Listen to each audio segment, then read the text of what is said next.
Alright, so we want to take a look at the technical picture itself and then the trade management. In order to understand what we are really seeing, we want to focus very much on this 4-hour chart. There is a double head, there are going to be double shoulders. The fact that they're going to be double shoulders doesn't mean that the market has to take off from this point and do the shoulders. We have a negativity for sterling all the way down to 1.31. The market falls all the way down to the neckline, below the neckline. As a matter of fact, this is level 3 here, and then does the shoulders. That's what we're probably looking at. So there has been a 4A, there's a 4B, there's a 4C. Segregation of that area is very important because we sell right into it, smack, go all the way down to 148.50, 147.60 before we see these shoulders. Everyone is waiting at the shoulders, so the market will not do the obvious thing. That's what we have here. We have the shoulder below the neckline. That's what now is expected. It should even be very close to the neckline. We go live. Now we know what we're focused on doing. Forget about all the higher structure, that 1, 2, 3, 4. Market is never going there anymore now.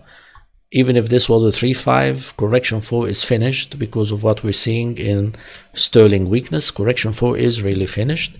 We just want to sell this 150.5. Right now market is around 150.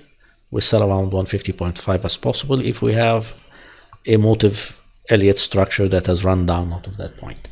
Stop is above 4C altogether, that is. So there's another way to go about it. You could sell half size at 150.5 or 150.3. Remaining half size, if we actually get a higher degree wave, if this is a 3, we should be getting a higher degree wave 4 to bounce below level 1. Level 1 here comes at 152.4, so we sell half size at 150.3, remaining half size at 152.4, stop for the whole lot at 153.7.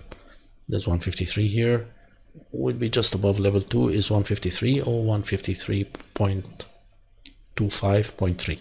So we go live. We want to segregate the current price that is running from that top of 4C here all the way down to the current market level. This is a 1-hour chart, and that is that same 1-hour chart. The drawback on this is that why are you only selling half levels, half size? Because you can see there's a 4A, there's a 4B. That 4C can actually just be doing an A and some kind of a B and still has a leg C to take you to higher levels. But because of the weakness we're seeing in sterling, this doesn't look like it's ever gonna happen. Even though we're having strength of dollar against yen, we don't have any with the sterling against the yen. So we stand out until next week. It would be not considered prudent to short now because we do not have a trigger, of course, on the 15 minutes. You can see this. We're still doing some kind of a flat, and that would mean that you still have that 4C potential to see a higher 4C. We wait. There was 4A right here, 151.5. 4C at least should do that, or should do 127.2 above that. Maybe this will be contained at these levels until sterling does 1.31, and then it will rise against the yen too. So we stand out if we're not short. We were short earlier, about 2 days ago, I believe at 150 levels and 150.2. If we did that short, we are holding it. We're going, of course, to let it run all the way to 148.5. If we're not already in the market, I don't think it is advisable to get into it at the end of the week. We know we're going down, but you'd have to have a very tight stop at 151.5. Current market is 149.8 or 150.